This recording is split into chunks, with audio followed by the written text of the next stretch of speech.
36 million. That's how many adults in the United States struggle with low literacy, meaning they read at or below a third grade level.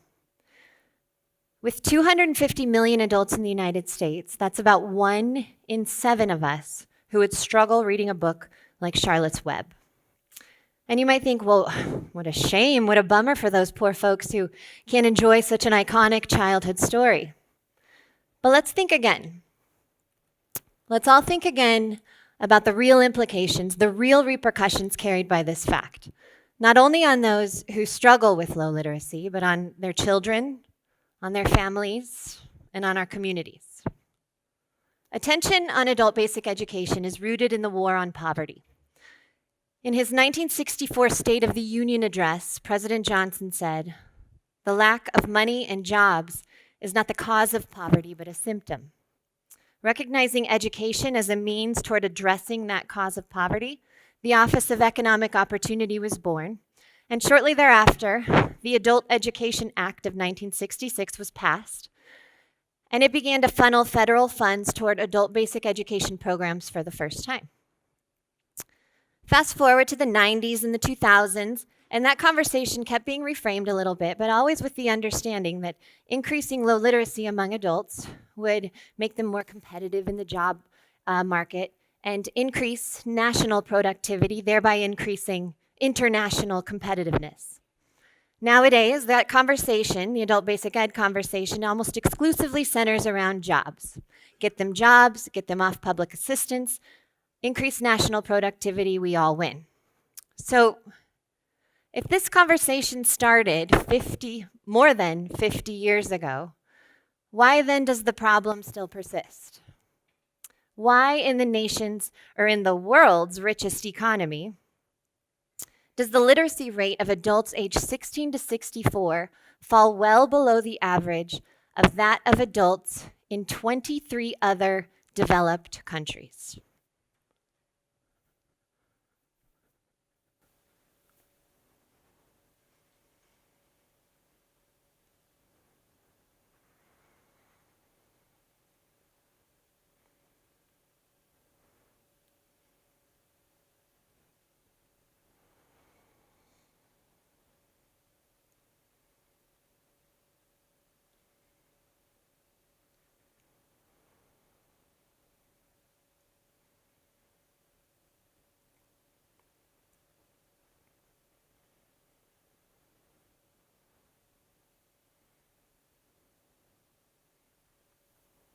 So those implications I mentioned, what are those?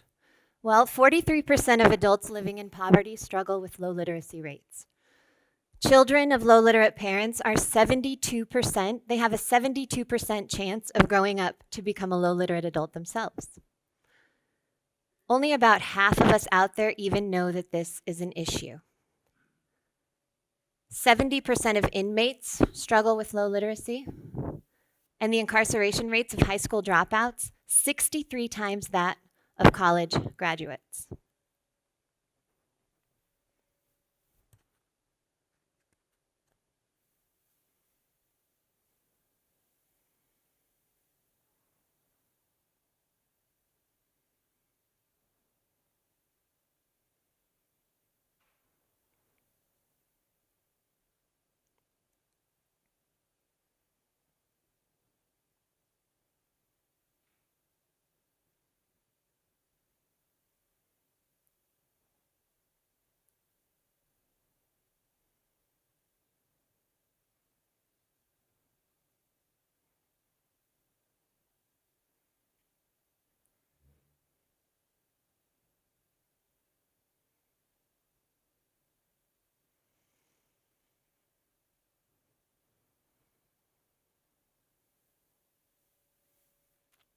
Literacy KC is Kansas City's only adult education nonprofit.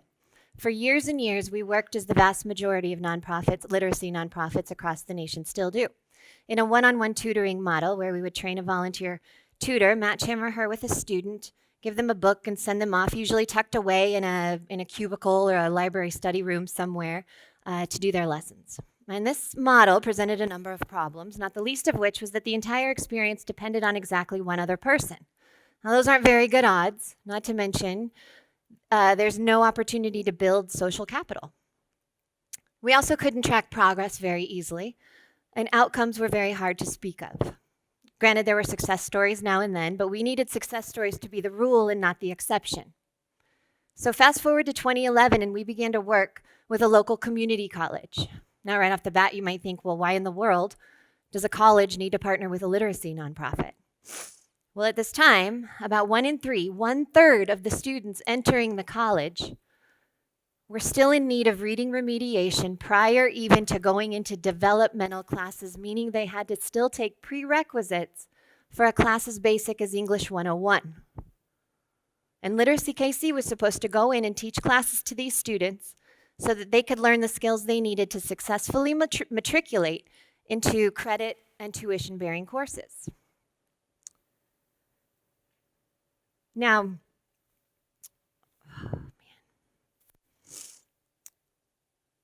this was new territory for us. This was new territory for Literacy KC. It was the first time we'd taught classes, and this was also the first time that I began to get to know these students. Students like Blake, who was bound to a wheelchair, paralyzed after suffering a gunshot wound in a gang fight. Students like Tanya, who I could never get to tell me where the bruises on her face were coming from. Students like Howard, who would basically fall asleep standing up. He was so exhausted from working double shifts at his 2 minimum wage jobs to care for his sick mom and his little toddler. A lot of these students had traumatic brain injuries and couldn't access the health care they needed. Many of them would ask if they could bring their babies to class with them because they didn't have access to the childcare they needed. A lot of them were reliant on subpar public transportation. All of these students were high school graduates. None of these students were college ready. And almost all of these students were living well below the line of poverty. Every war has its casualties.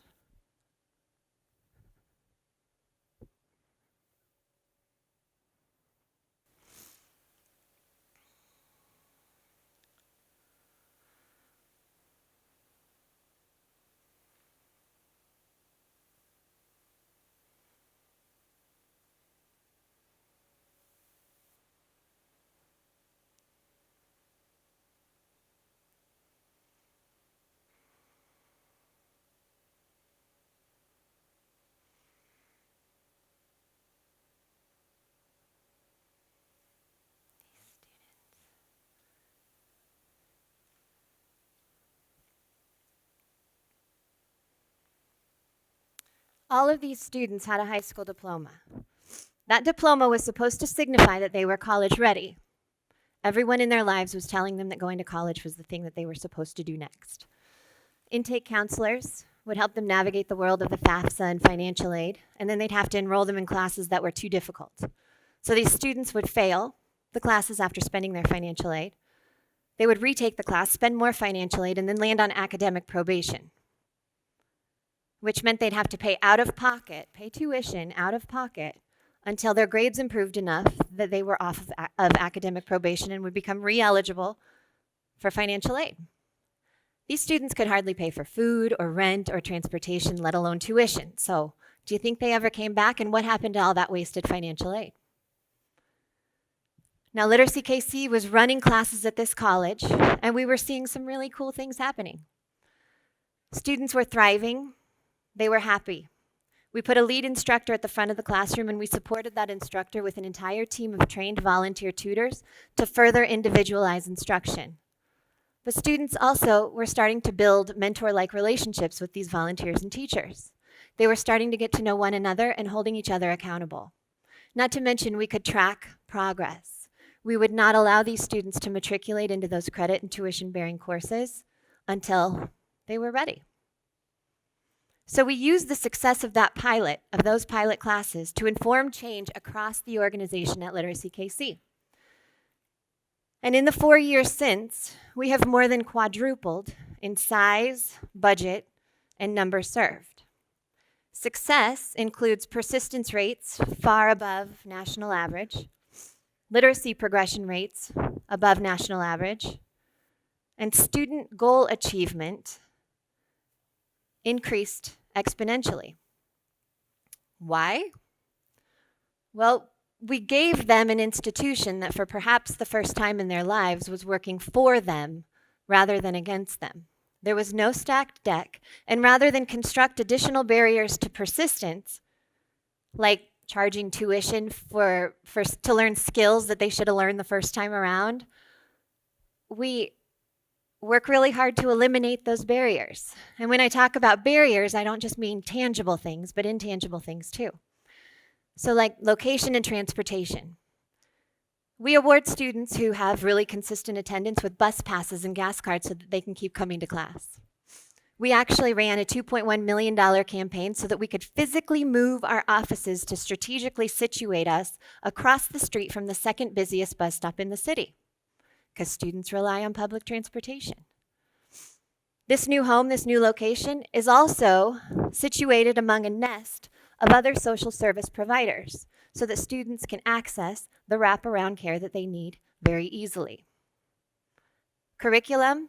So persistence also requires engagement. And if they're not interested, it's not going to happen. So our curriculum team took a look at college and career readiness standards, Common Core standards across the nation, and plucked only those that are relevant to our students. And then we loaded that curriculum with content that's high interest, but appropriate literacy levels. We also embedded digital literacy, digital curriculum into the content so that students can learn computer skills, because 80% of jobs today require some computer skills. All of our classes are free.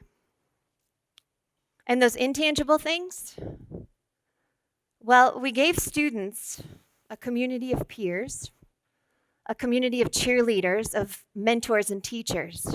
And by doing so, we took away the shame and we took away the taboo of reading, of not being able to read, by giving them this community that celebrates and welcomes them as the fully formed, incredibly capable, creative, resourceful individuals that they are.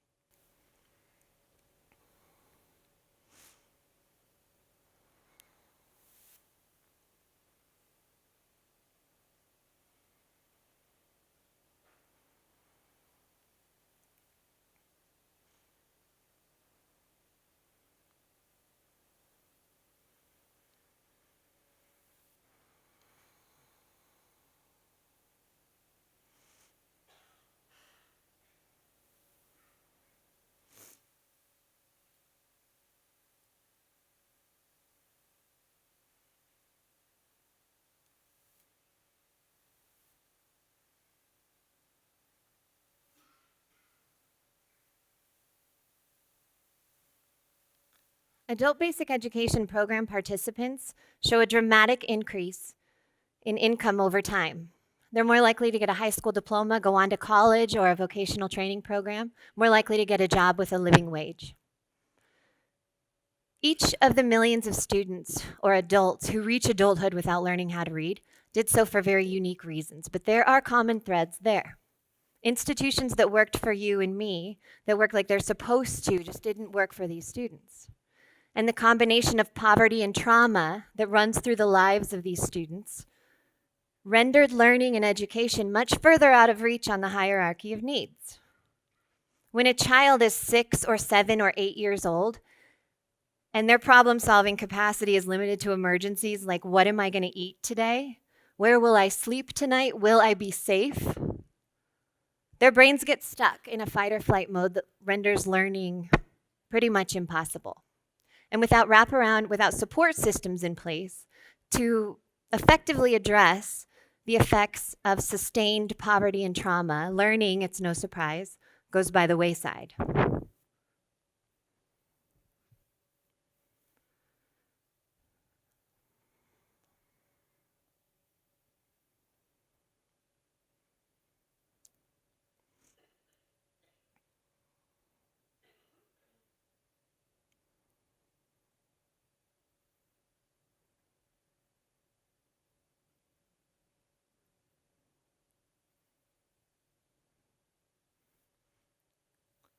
Now this talk, this stage, this is a new experience for me. I didn't know what to expect. I'm out of my element. Don't know if I'm saying the right stuff.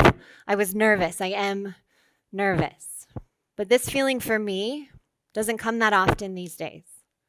But for the millions of adults struggling with low literacy, this is the feeling they live with day in and day out in almost every area of life, in almost every setting.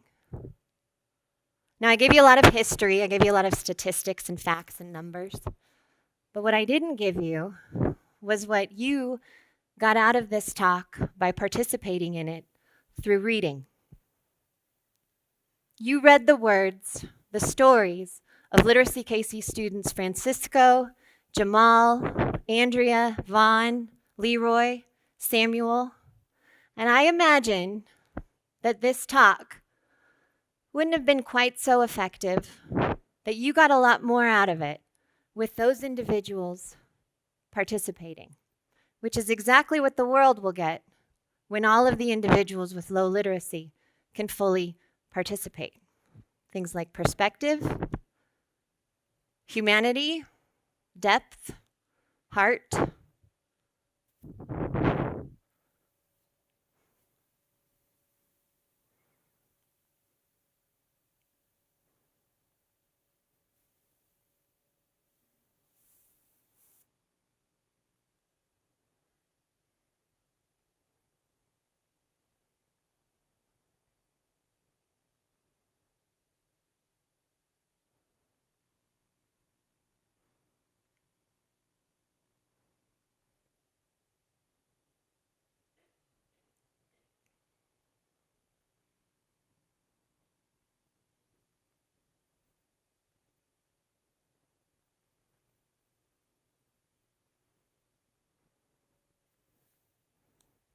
Thank you.